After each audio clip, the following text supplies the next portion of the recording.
हमारे चैनल में आपका स्वागत है। आज के वीडियो में हम विलियम शेक्सपियर के क्लासिक नाटक जूलियस सीजर के एक्ट 1 सीन 2 में प्रवेश कर रहे हैं। लाइक, सब्सक्राइब और नोटिफिकेशन बेल को जरूर दबाएं ताकि आप हमारे भविष्य के किसी भी वीडियो को मिस न करें। अगर आपके पास इस सीन के बारे में कोई सवाल या विचार हैं, तो उन्हें नीचे कमेंट में लिखें। चलिए शुरू करते हैं। सार्वजनिक उत्सव और सीजर का प्रवेश। जूलियस सीजर के एक्ट 1 सीन 2 की शुरुआत रोम में एक सार्वजनिक उत्सव के साथ होती है, जो एक सफल सैन्य अभियान से सीजर की विजयी वापसी को दर्शाता है। यह उत्सव 15 फरवरी को मनाए जाने वाले प्राचीन रोमन प्रजनन उत्सव लुपकेलिया के पर्व के साथ भी मेल खाता है। सीजर एक भव्य जुलूस के साथ दृश्य में प्रवेश करता है, जिसमें उसकी पत्नी कैलपनिया, उसके वफादार समर्थक मार्क एंटनी और कई सेनेटर और अन्य समर्थक जैसे महत्वपूर्ण व्यक्ति शामिल होते हैं। खुशी के माहौल के बीच सीजर मार्क एंटनी से अनुरोध करता है, जो औपचारिक दौड़ में भाग लेने की तैयारी कर रहा है, कि वह दौड़ते समय कैलपनिया को छू ले। रोमन अंधविश्वास के अनुसार ऐसा माना जाता है कि यह कार्य उसके बांझपन को ठीक करता है। एंटनी सहमत हो जाता है और सीजर के प्रति अपनी वफादारी दिखाता है। भविष्यवक्ता की चेतावनी। उत्सव अचानक एक भविष्यवक्ता द्वारा बाधित होता है, जो सीजर को पुकारता है और उसे मार्च के ईद से सावधान रहने का आग्रह करता है। मार्च के ईद का अर्थ 15 मार्च है। सीजर भविष्यवक्ता की चेतावनी को खारिज और संदेहास्पद रूप से जवाब देता है।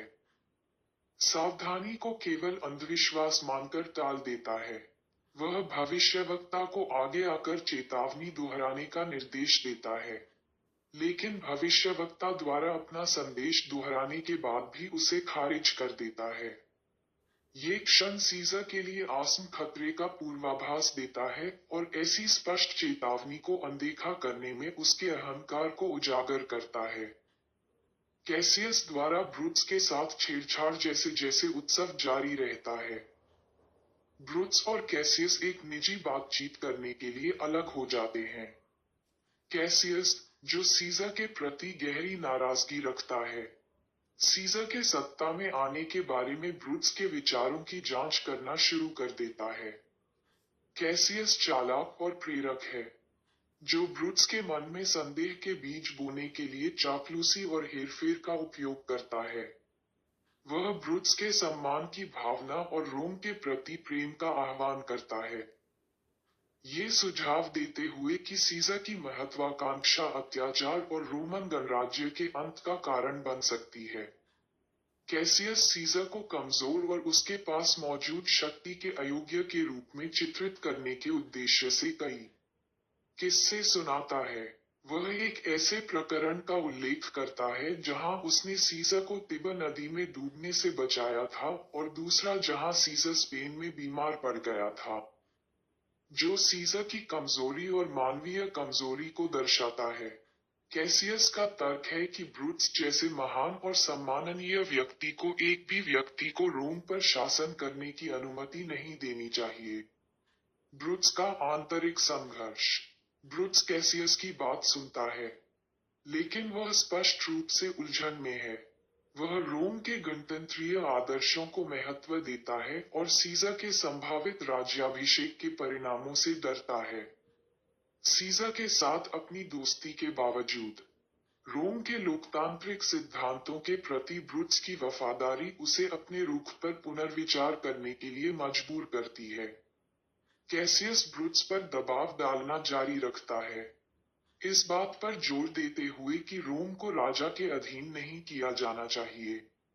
इस बिंदु पर ब्रूट्स स्वीकार करता है कि वह सीजर के सत्ता में आने के बारे में विचारों से हाल ही में परेशान है, हालांकि वह अभी भी उसके खिलाफ कार्रवाई करने के लिए पूरी तरह से आश्वस्त नहीं है। यह आंतरिक संघर्ष ब्रूट्स की नैतिक और नैतिक दुविधाओं को उजागर करता है। जो साजिश में शामिल होने के उसके अंतिम निर्णय के लिए मंच तैयार करता है। कैसियस और राजनीतिक परिदृश्य के बारे में सीजर की धारणा। जब ब्रूटस और कैसियस अपनी बातचीत समाप्त करते हैं, तो सीजर और उसके साथी वहां से गुजरते हैं। सीजर मार्क एंटनी को कैसियस के प्रति अपने अविश्वास के बारे में बताता है, उसे दुबला और भूखा दिखने वाला बताता है, जो ये सुझाव देता है कि वह खतरनाक और महत्वाकांक्षी है। सीजर कैसियस को एक विचारक और संभावित खतरा मानता है, जो उसकी राजनीतिक सूझबूझ को दर्शाता है। इसके बावजूद सीजर अपने अति आत्मविश्वास को प्रदर्शित करते हुए खतरे को खारिज कर देता है। सीजर के जाने के बाद एक और सेनेटर कैस्का ब्रूटस और कैसियस से जुड़ता है और लूपा दौड़ के दौरान की घटनाओं का विवरण देता है। वह बताता है कि कैसे एंटनी ने सीजर को 3 बार ताज की पेशकश की और कैसे सीजर ने हर बार इसे अस्वीकार कर दिया। हालांकि अनिच्छा से कैस्का के निंदक वर्णन से पता चलता है कि सीजर केवल विनम्र अभिनय कर रहा था और राजा बनने की उसकी महत्वाकांक्षा स्पष्ट थी। यह विवरण सीजर के खिलाफ कार्रवाई करने के षड्यंत्रकारियों के संकल्प को और बढ़ाता है। संक्षेप में, जूलियस सीजर का एक्ट 1 सीन 2 मुख्य पात्रों और उनकी प्रेरणाओं का परिचय देकर नाटक के केंद्रीय संघर्ष को स्थापित करता है। ये दृश्य राजनीतिक तनाव और व्यक्तिगत महत्वाकांक्षाओं के साथ साथ अशुभ चेतावनियों और पूर्वाभास से भरपूर है। सार्वजनिक उत्सव और निजी साजिश के बीच का अंतर उन दुखद घटनाओं का पूर्वाभास कराता है जो सामने आएंगी, जो शक्ति, वफादारी और राजनीतिक कार्रवाई की नैतिक जटिलताओं के विषयों को उजागर करती हैं। MCQs 1. Caesar dismissed the soothsayer when he warned him of the Ides of March as a daydreamer, B. an ignorant, C. a superstitious, D. a feeble creature. Answer: A daydreamer. 2. What would happen when Antony would touch Calpurnia during the traditional foot race? A. She would be cured of insomnia. B. She would be cured of epilepsy. C. She would be cured of infertility. D. She would be cured of timidity. Answer: C. She would be cured of infertility. 3. In this scene, who has been compared to a rider of a stubborn horse? A. Caesar. B. Cassius. C. Brutus. D. Cass. Answer: C. Brutus. 4.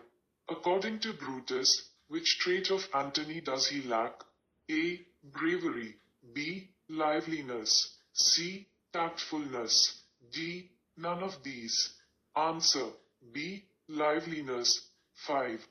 What did Cassius accuse Brutus of in this scene? A. Being unfriendly towards him. B. Being too selfish. C. Being too busy. D. Being irrational. 6. What reason did Brutus give for being unfriendly towards Cassius? A. Triumphant return of Caesar. B. Fear of losing his freedom. C. His own conflicting emotions. D. None of the above. Answer: C. His own conflicting emotions. 7. Which is meant by age's yoke, as spoken by Cassius? A. Oppression under Caesar's rule. B. The age of burden under monarchists. C. The era of end of republicanism. D. None of the above. Answer: A. Oppression under Caesar's rule. 8. What does Cassius say to manipulate Brutus to his side? A. Brutus is godlike.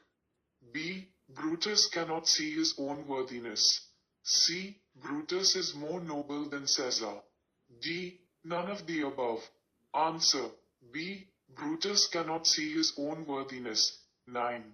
To all the rout, then hold me dangerous. Which is meant by rout and whom does it hold dangerous? A. Group. Caesar.